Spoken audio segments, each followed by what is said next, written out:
So Mayor Fung was kind of mea culpa-ing to the Cranston City Council a couple of nights ago. Two members' reaction tonight. In fact, they're the two members whose districts were peppered with tickets in that famous November 2013 Ticketgate scandal that really began the look-see into the Cranston Police Department by the state police. Welcome in. We'll meet those counselors coming up in just a couple of minutes on Dan York State of Mind. Do not complain about the heat. You remember January. I'm going to keep saying that every time we cross 90 degrees. Welcome it. Embrace it. It won't last long. Somebody sent me a text the other day, wanted to get me to play golf with him. He said, come on, let's play. Winter's coming. I'm like, oh, please. Let's go to the rundown. Winter's not coming. Ever. Well, it may come, and there may be playoffs involved, but it might be a little tougher, right, for Mr. Brady at all, because it's still 4 games. This Boston Globe headline is devastating, along with others. And it's all over the idea that Tom Brady smashed his cell phone around the time that he was supposed to be testifying. And now, you know, testifying on Deflategate. I don't have to explain all this, do I? You know, the deflated football situation and all that. Anyway, old Tom was saying that in a release on his own Facebook page today that his phone wasn't working, his Samsung wasn't working, so he got an iPhone 6, and it was only after his lawyers made it expressly clear to the NFL that the texts weren't going to be offered anyway off the phone. You know, texting the guys about the Deflategate, that's the, I guess, innuendo or allegation here. What I can't figure out is why didn't the NFL and the Brady camp figure out a way to have a qualified look at the texts? How about, listen, these are the 4 or 5 people we'd be concerned about you texting to. Let us promise you that we're not going to see what you say to Giselle. Let's just see what you said to those guys. But somehow cooler minds couldn't prevail on that. I don't understand. But what's kind of interesting about this is that old Bob Kraft, Mr. Kraft, if you will, is a little upset about this. Back in May, he was saying, look, we'll roll with the league. He ain't rolling with the league now. It is routine for discipline in the NFL to be reduced upon appeal. In the vast majority of these cases, there is tangible and hard evidence of the infraction for which the discipline is being imposed, and still the initial penalty gets reduced. I was willing to accept the harshest penalty in the history of the NFL for an alleged ball violation because I believed it would help exonerate Tom. I want to apologize to the fans of the New England Patriots and Tom Brady. I was wrong to put my faith in the league. Oh boy, so now you got this power struggle continuing between Mr. Kraft, the league. There's some principled situation. Tom Brady feels like he's now defending the rights of all football players. I think he ought to cut a deal. I told you this a long time ago. Cut a deal, stop with the drama, take 2 games, be done with it. Instead, they're trying to stick him with the 4. Now, preparation for the season is going to be somewhat challenged because you don't know what 4 games when or what 2 games when or whatever, because the federal court, the next place of appeal for Tom Brady outside the league auspice, you know, runs on its own clock. I mean, can you imagine if you're getting down to wild card or divisional contention and there's 4 games still left out there and Tom's got to say, oh, what a mess. Of course, Bill Belichick, lots of close questions today along with Mr. Kraft in the press conference, and Bill just Belichicked. We're going to continue to get the team ready for the 2015 season. We're going to get ready for the football season. We start today. We start with our conditioning run, all the players that are in here. We're going to start our process to get ready for the regular season. Right now we're focused on getting the team ready for the 2015 season. My director, Laura's hero, Bill Belichick. She likes it when he plays with the media. I have to explain it. She's in the media. That's, well, sort of. All right. Anyway. Bill being Bill, you know, if he didn't win, he wouldn't get away with it. But he gets away with it because he wins. Speaking of winning and losing, the Paw Sox, I don't know what they're doing, man. I don't know. So I saw this headline in the Journal today. I had to laugh out loud.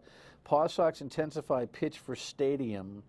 So now there's this A-list of politicians, business people, and media people who've been invited to go to Durham on the Sox tab, the Paw Sox tab, take a JetBlue flight down to Durham, North Carolina, and visit their downtown stadium that would look like this one. Although, actually, this one would look like that one, I guess, right? And I was kind of feeling a little melancholy, tongue-in-cheek, as I was reading. Geez, I didn't get an invite. I didn't get an invite. I wouldn't have accepted it anyway, but I didn't get an invite. And then I see that the governor didn't get an invite, the speaker didn't get an invite, the Senate president didn't get an invite, the legislators didn't get an invite, the university presidents who are going to be pitched on having a relationship with the stadium with their athletic programs, they didn't get an invite. I think it's probably actually pretty cool to be on the you didn't get an invite list if you're scoring at home.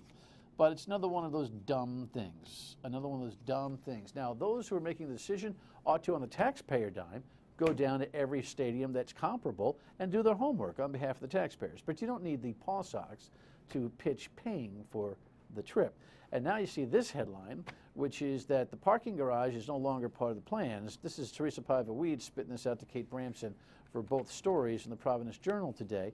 You know what? Okay, that's just an indication. She knows that she's not part of the negotiations, not the investigation, the behind-the-scenes negotiations. And my issue here is with Governor Raimondo, who should be speaking out against this pull your chain tour.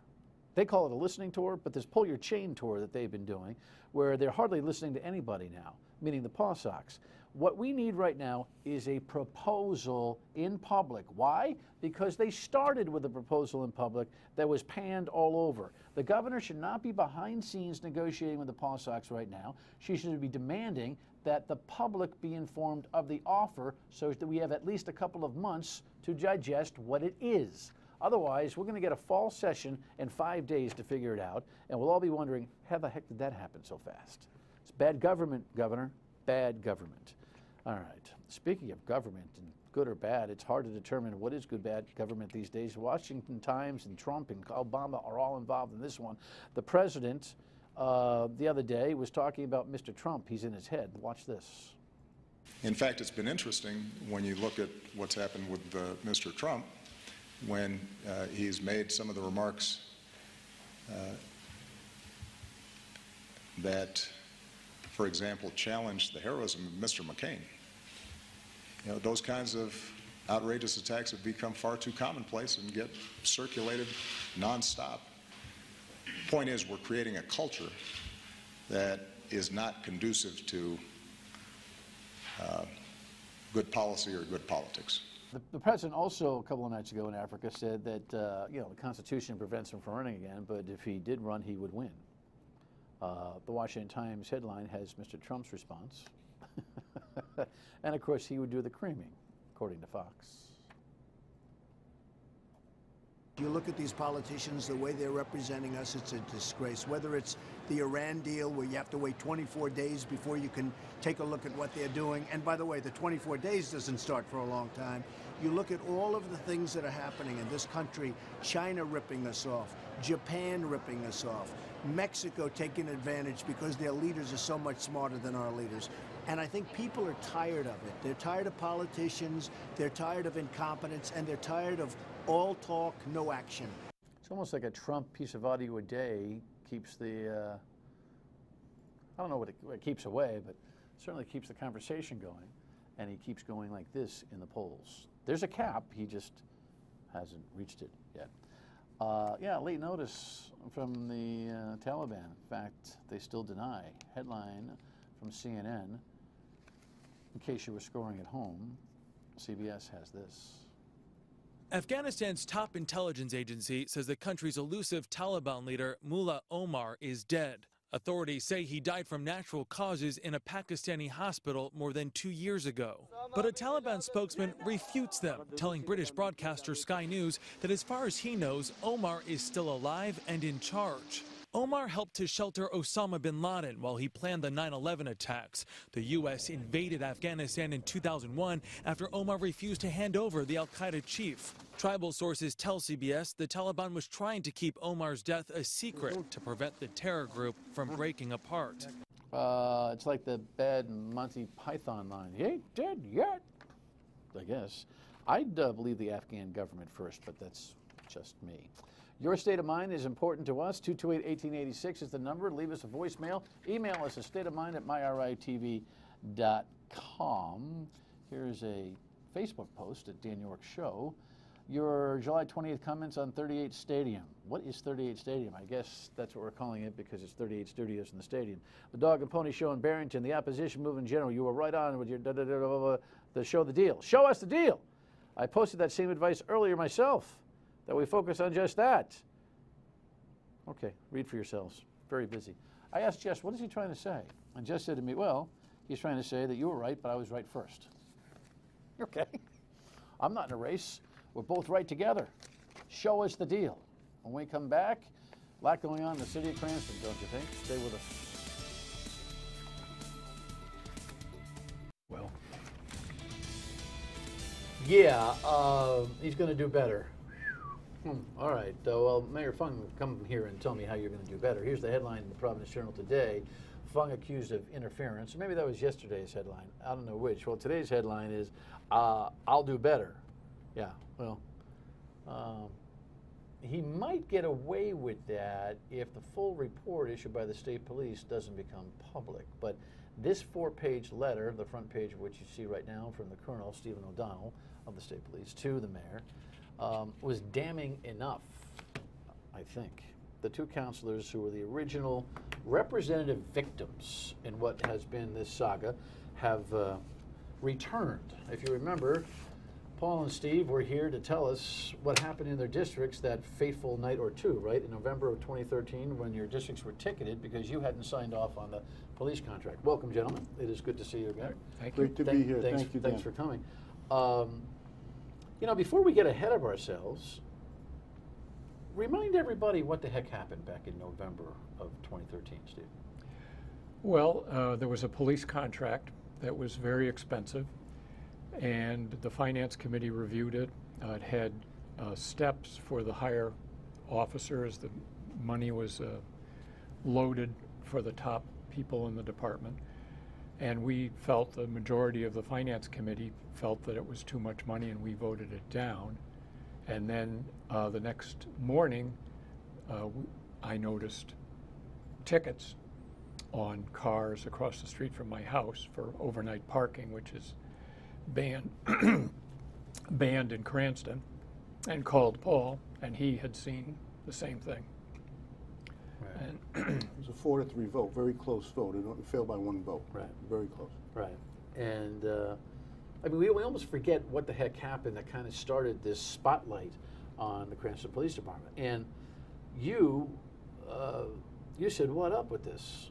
But it didn't happen right away. As I recall, Jim Terracani over at NBC 10 first reported this story, and then all of a sudden it became, oh my gosh, lions and tigers and bears, how could that possibly happen, right?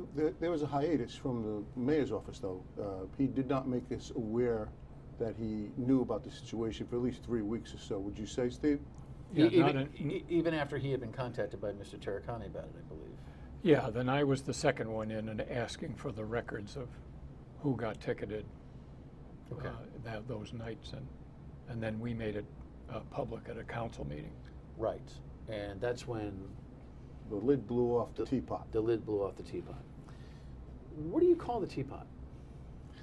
The teapot was numerous other allegations came out of that police department of abuses. We have the Karen Gilbo gender discrimination. We had the Catalano administrative leave issue. There was the Captain Carnival issue. So one after another just appeared before us. Yeah, the chief resigned, and then they called in the state police to investigate, and it's just been one thing after another. Well, you know, I want to take some time. In fact, I might borrow these guys for an additional segment tonight and run an additional segment tomorrow because we have limited time, you know, in these TV shows if they stick around. Because I think it takes, 20 minutes, a half an hour to talk about what's happened and talk about what's happened since, what happened now, and what's going to happen. Because there's a whole bunch of stuff here. But on the idea of the investigation, the councilmen have it correct. The chronology of events went that way, and it was back in January of 2014 that the chief was put on hiatus, Administrative leave. and then in March of 2014 he was eventually terminated. he was allowed to retire. Correct. And he was given, the Sorry, administrative leave went long enough so that he got an extra year on his retirement. So there was the evidence of what first would be the first deal, so to speak. Did you feel that that was an incongruent deal, that was a little unorthodox? Or Strange. It was definitely strange. Steve strange brought that or forward. problematic? Well, I never knew if, I still don't, if Palumbo was a fall guy or he was part of the whole problem. The former chief. Yeah. Well, it seems to me, and we're not going to be able to dig into a lot of these other sagas that Councilman Arquette just discussed because we don't have the report that actually details them. But those stories that he's referring to, it's kind of like Plunderdome without the federal investigation. The relationship is the police department, but the stories are kind of unrelated sagas that all build to a problem. So eventually we may get to that. But the investigation for the state police was something that Colonel O'Donnell clearly states was requested by Mayor Fung. He tries to sell that point here on WPR radio yesterday. Listen to this. You know, I asked for this report. I'm not afraid of it. I'm not hiding anything. Now, I'm talking to you. I've talked to the press. And I'm going to, continue to, be here and, answer questions about it. But you guys were about ready to call for the investigation yourselves, if I'm not mistaken. Yeah, it was a process. Initially, Mayor Fung wanted the Cranston Police to investigate itself. That was Mayor Fung's initial reaction. I remember that. And I remember Steve opining and I, about how that doesn't make any sense. Steve and I protested immensely at that point. So we concocted a scheme to hire a New Jersey agency to oversee the Cranston Police Department's investigative report.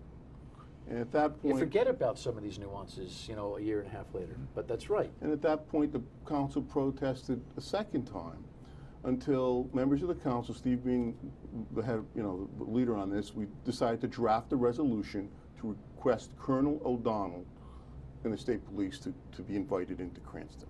And at the 11th hour, 30 minutes before the city council was going to convene, Mayor Fung holds a press conference without Steve or I invited, who are the victims, as you say, and he steals the thunder and says, Well, your constituents were the victims, but it's only half tongue-in-cheek because, in a way, your elected stature was violated, no doubt. Your right to be able to say no to a contract was penalized by this ticket blitz. So, in essence, you were victims as well, correct? Oh, yeah, we were definitely the target. Target's probably a better word. But yeah, I think it's important that the nuance of that decision to ask the state police be pointed out, that it was really you guys and your inertia, and he just tried to get ahead of you. All right, That's correct. So, all right, we're going to pause here and come back, and we're going to lay out a little bit more of the timeline on this thing, and then I'll figure it out as we go. Stay with me. These structural problems didn't start with my administration. In fact, they are decades old. I did not create these problems, but one thing I will do, I will take ownership of fixing them. I've known Alan Fung a long time. And Alan, if you're watching the show, you have a seat here anytime you want. You know that. But I'm going to say the same thing to you here that I would say if you were sitting here. Who do you think you're kidding with the notion that this is an inherited problem? Now, culture does occur and grow over time. But the specific issues that exist in the state police report are under his discretion, under his tutelage, under his, I guess, intervention. And so he's got to be kidding me with that. Well, he's the one who pushed out the former police chief and Colonel McGrath, and put in Colonel Palumbo as the new police chief. So it's his guy. Every police chief has his yes guys and no guys. But McGrath was pretty well respected. Very much so. Very much yes. so. Heavily decorated officer. So politics plays a role. You can have your own guy, but to suggest that this is McGrath's culture that he inherited is a laugh out loud, unfortunate joke, seems to me. I'm going to keep these counselors past our taping tonight and ask them to be part of tomorrow night's show because it takes a while to unwind this. And we'll talk about the future, where we go from here, but you still need to understand some of the stuff that went on here. So chronologically, After Colonel Palumbo was allowed to retire, the state police brought in Captain Barry, who had a short-term jurisdictional role, right? 9 months roughly, but prior to his invitation, there was a memorandum of understanding signed between Mayor Fung and Colonel O'Donnell that the council was not privy to. And this memorandum of understanding within the body states that any report that was going to be issued was going to be issued to Mayor Fung and Mayor Fung solely. And that's why we're at this hiatus here, where the council receives a 4-page summary of a 350-page state police. Is it that long? I hear different. I heard anywhere from 180 250 to 350. to 350. 350 is War and Peace, for heaven's sakes. I mean, no wonder it's a $500,000 investment, so the colonel says, in time. Is that your understanding, that this was supposed to be a proprietary thing just for the mayor? I wouldn't read it the same way. I would say that it says the reports go to the mayor, but it doesn't, I don't think it says that they don't go elsewhere. Where do you get that notion? How you interpret the memorandum of understanding, and if the mayor's administration drafted it, the interpretation is their interpretation. Their interpretation, not your interpretation. I'm saying it's subject to that the council can get it. However, our parliamentarian on this issue agreed with the administration. Okay, so our legal counsel. What you have here now is a situation. I'm glad you guys are sticking around so we can go through the other play-by-play and what's going to happen in the future here. But what you have here now is a situation where, as you follow the case, the temporary chief, Captain Barry from the state police, who was still on the state police payroll, is running the show, seeing all sorts of issues. But he got in there long enough to be able to have some traction, to be able to write about what it is that was going on, and then investigate. And they witnessed 50 witnesses or so, along with another Lieutenant Moynihan, who put this whole plan together. Correct? Right. That's how you understand this whole thing. Yes. Right now. Meanwhile, another state police high-ranking officer becomes the chief. The chief.